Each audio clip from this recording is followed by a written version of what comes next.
ఈరోజు మంగళవారం మాకు మార్కెట్ డే. మీకు ఎప్పుడు కామెంట్స్లో చెప్పేయండి. నేను ఈరోజు మా ఫ్రిడ్జ్ని డెకోర్ చేయబోతున్నా. అంటే దాన్ని నీట్గా చదురుదామని ఫిక్స్ అయిపోయినా. మా ఫ్రిడ్జ్లో అయితే చెత్త చెదారం అంతుంది. దాన్ని తీసేసి మంచిగా నీట్గా చదిరినా. మొత్తం చూసి ఎట్లా చదిరినో కామెంట్స్లో చెప్పేయండి. ఇది మాత్రం క్లీన్ చేసేటప్పుడు నాకు కృషికి మాత్రమే గుర్తుకొచ్చింది, చుక్కలు కాదు.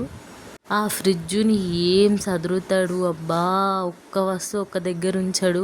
ఇప్పుడు నేను ఇంత నీట్గా చేస్తున్నా కదా, మళ్ళీ రేపు చూస్తే మళ్ళీ అది దానికంటే ఘోరం అవుతుంది. ఈరోజు నువ్వెందుకు పని పెట్టుకున్నావు అంటారా? ఏమో అండి, ఈరోజు నేను కాలేజ్ నుంచి వచ్చినప్పటి నుంచి నాకు పని పని పని.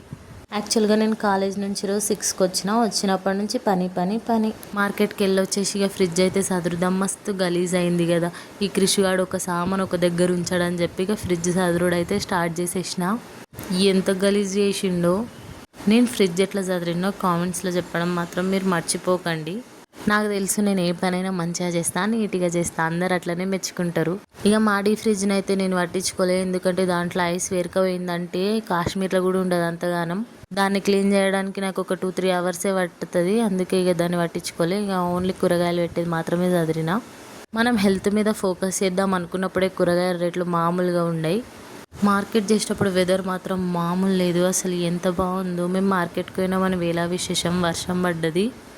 మార్కెట్కి పోయి కూరగాయలు తెచ్చేటప్పటికి వర్షం అయితే ఆగిపోయింది. యాక్చువల్గా నాకు రేపు ఎగ్జామ్ ఉంది, నాకు ఆ టెన్షనే లేదు. కానీ ఫ్రిడ్జ్ చదురుడు మాత్రం ఒక పెద్ద టెన్షన్ లాగా అనిపించింది.